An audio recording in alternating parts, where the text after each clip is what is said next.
What's up, YouTube? Today we're here with an animation beast, Josh Dumond.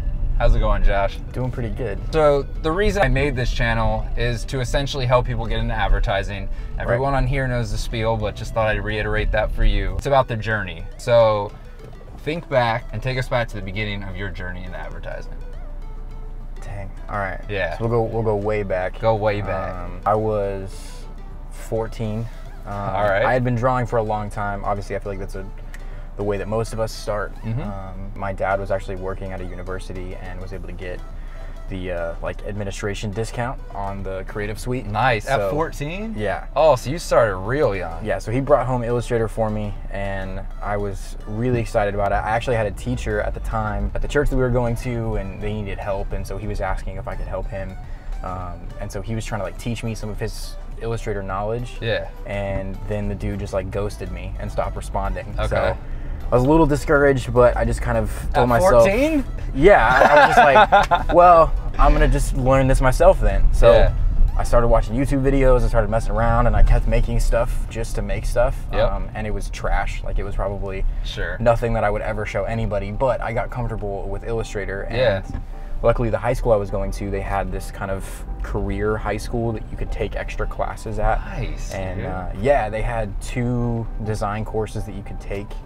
And where the hell is that for the rest of us, man? I know, it was super great. So I got to take 2 design courses in high school. I took one my freshman year, and then I took another one my junior year of high school. So I knew really when I got Illustrator that design was the path that I wanted to go on. I remember before I got Illustrator, I wanted to go into video game development, but I took a programming course in high school, and I just knew that I did not want to stare at code all day. So design was where I wanted to be. I started taking more design classes. I took some continuing ed stuff at UTA, and then my senior year of high school, I took 2 AP art classes and like just filled my schedule with all art classes that I could take. Awesome. And it was great because my instructor was incredible, and she didn't have a lot of design knowledge, but she just gave me all the tools and resources that I needed to continue like pursuing that, and gave me the time and the ability in those classes to really pursue design instead of trying to structure it like a typical like public school class would be. Very unorthodox. That's cool. And What's also cool is that you knew at a very young age what you wanted to do.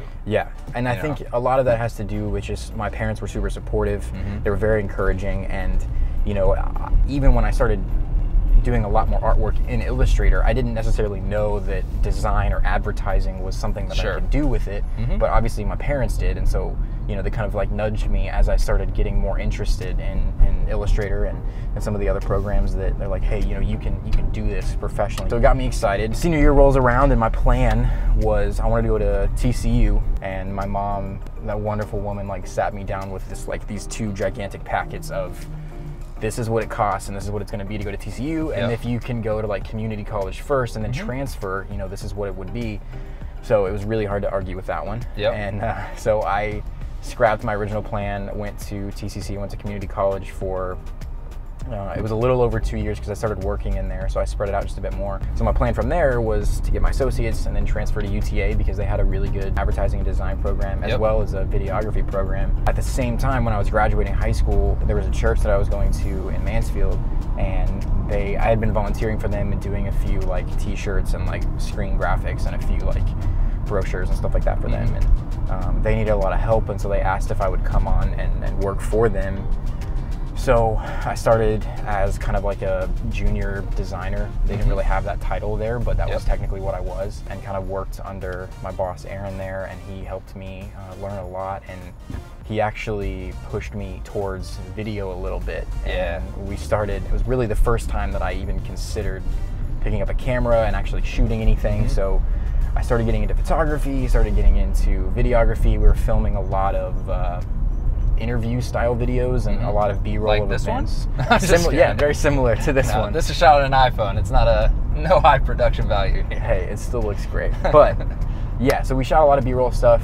Again, it was very introductory, and I had to learn a lot. You know, I don't even think we used the first video that I shot. It's great because it just motivated me. Like I wanted to learn. I wanted to learn how to light a video. I wanted to learn how to properly mic and shoot a video, and even just like how to ask the right questions in videos to prompt the, you know, the Yep. answers that you need and to edit all that stuff. So I really got into that. I was still pursuing design a lot. It was the majority of my job, but I started taking more and more video from him as I could. Really, after I started that job, I was still going to school at the same time. I became an actual like designer for them. And then a couple years after that, I was there for a total of 4 years. I think after 3 years, they promoted me to media director, which was for them kind of like a art director, senior art director level for them, but they didn't really have that title or that understanding. But that's what I was, and so I had gotten into websites at that point. I was doing a lot of WordPress stuff. So you're doing a little bit of everything, basically. Yeah. And how old are you at this point? I was 18 when I graduated. I was working for them. I was 20 when I was their like art director or whatever. Yeah. So I was doing a lot of that stuff, and it was great because I got to see a lot of the other side of being an art director. So there was a lot of print production stuff that never thought that I was going to have to deal with. So, you know, trying to make files print ready and like sending things to the actual printer, working with the printer and managing a lot of those relationships. During that time, I was still finishing up my associate's degree, and I finished it. And I was going to continue with my plan. So, you know, I signed up for classes at UTA. I was going into their program. I got a decent scholarship. I was hoping for a little bit better, but I was going to go. And I went to orientation.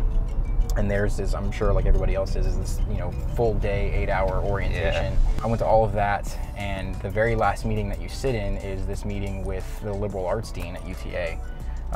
And what I really didn't have a lot of expectation, but like minimum, I was just expecting like, hey, you know, this is really what the program is. This is what our mission is for this program. This is what we're hoping that you can accomplish in it. And it was a little bit, but I felt like his overarching theme for his spiel was, you're going to pay whatever you're going to pay for this.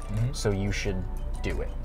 And in that moment, I was like, I don't want to do this just because I'm paying for it. Yeah. I don't really want to pay for it in the first place. And I feel like I've been, you know, it's a little bit arrogant of me, but I feel like I've been gaining a lot of knowledge where I'm at. Yeah. And I feel like I would rather just double down on what I've gotten now. Yep. Stop going to school and go full time at my job and just continue to learn what I'm doing. Yeah. Ballsy. But smart.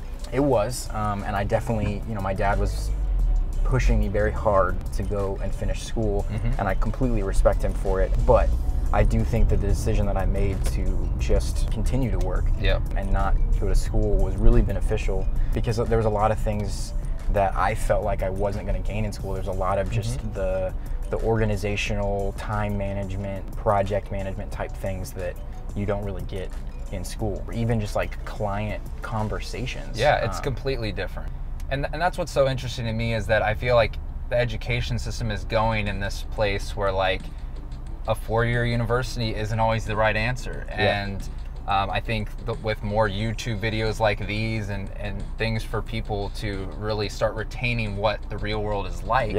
And as you said, you jumped on YouTube to learn a bunch of skills and stuff like that. Like, you can teach yourself a lot of what you need to know. And so maybe 4 years at a university in the future isn't going to be such a crazy thing to skip. You know? No, I agree. I think that it could happen now. And really, I don't think that I grasped the weight of the decision that I made until I left the church and until I started pursuing really advertising, traditional advertising at Tracy Locke. I remember prepping for my interview, and you know, I had my portfolio was ready. I had some physical pieces that I brought, but walking in, I was like, I don't even know how I got this interview, because I really, when I was applying for the job, I wasn't really thinking about the fact that like, well, I don't have a college, like a bachelor's degree. And it wasn't until I really actually like was about to go into this interview, I was like, I'm gonna have to explain to these people like why I don't have a college degree. And they're gonna look at me like I'm crazy. But I was fortunate that I walked in, like they didn't even ask the question, and I felt the need to like bring it up in the interview. And they kind of just like brushed it off and wanted me to keep talking about my work and just keep telling them about my process and just pieces that were in my portfolio. So I was very fortunate in that. But it kind of showed me that it is possible. You know, it is possible to have a good book, a good portfolio, and for people to overlook the fact that you don't necessarily have a degree, because I feel like there are a lot of people who end up going into crazy debt because they feel like they have to. Yeah. And really, you could just double down on the work that you're doing, and making sure that you're getting critique from the right people and learning from the right people. But it is very possible, especially in the creative field, more than any other field. Absolutely. Because it is like when a CD gets your portfolio and your resume, your resume is a very small piece of judgment. Like your book is the majority of what someone looks at and decides whether or not you're coming in for that interview. So I mean, I love that they didn't even give it a second look, and that they gave you a chance anyway because of the hard work that you've done. Yeah, and what was really funny too is like 2 or 3 days before my interview, the hosting service for my website where my book was shut down. Oh no! So I had to I was on the phone with them. I was calling them trying to make sure hey, can you transfer this somewhere so I can rebuild this really quick? And they couldn't do it in time. There was all of this domain privilege stuff that I had to figure out, and there was like a 60-day period I had to wait, and my interview was in like 3 or 4 days. Oh shit! So I had to very quickly throw everything on Behance and try to make it look as best as I could. Which it wasn't my favorite, but it got my stuff on a place where I could show it to them. And I mean, again, they were very gracious in that moment. But yeah, it's been incredible, and I have a lot of respect for my bosses for giving me the chance, even though I didn't on paper have the skills that most people probably think you're supposed to have. Then you got in Tracy Lock, and you're like, well, here I am, let's go. Yeah. You know? Yeah, it was very intimidating. And it was also, I don't know, I don't really know how to describe it. It was more of a big kind of relief for me, because I was coming from a place where I was doing a lot of the print work, a lot of the design, video, all that stuff, and then I come to an agency where I have an actual team. It's not just me. I have multiple people who can do the same job that I can. We have a studio upstairs who's building everything to be print ready. And then we have print producers who are handling those relationships, and so it's just I don't have to do that anymore. I can just focus on design and animation. So it's great. Nice when you realize that too, that you can focus on the things that you love and that you want to focus on. Well, even I had the space to start pursuing things that I hadn't really messed with, and even I started getting into Cinema 4D more than I had before. Because I now had the space to do that. It was awesome. Yeah, that is awesome. Room to explore. Yeah. So for those trying to get into advertising, what advice do you have? I think really it's 2 things. I think showing in your book that you're willing to take risks and just pushing your work to really crazy things, not showing that you have one skill, but that you have a multitude of skills, and you're willing to combine things and push things and take risks on your work and even for clients. And I think fundamentally it's grit. It's being able to put in the work, because it's possible, but you can't just walk in with a portfolio and tell them, hey, I know how to use Illustrator and Photoshop and InDesign, because that's not enough. Anybody can learn how to use those programs. I mean, YouTube can show literally any person how to build anything in those programs. It's knowing how to use them properly and being able to put in the work to do good pieces for your client. And also, I think being able to talk about your work is a big thing too, and talk about it in a very humble but confident way too is a big thing. Very cool. So do you have anything, if people wanted to see your work, or if you have anything else you want to plug, do you have anything that you'd like to plug? Yeah, I mean, so I'm still, a year later, still rebuilding my book. I've started over and over again, and I'm trying to rebuild it now. I still have a good amount of stuff on Behance. Just searching Josh Dumond on Behance should get you there. Should be fine. I mean, my joshdumond.com will get you places too. It'll redirect you just straight to Behance until it's done, but I keep checking back there for a little bit and awesome. Get more stuff.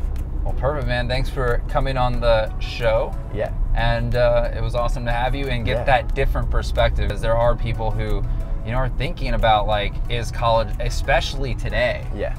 In today's time, they're like, is college the right answer? Yeah, and I like knowing that the answer is not for everybody. Yeah.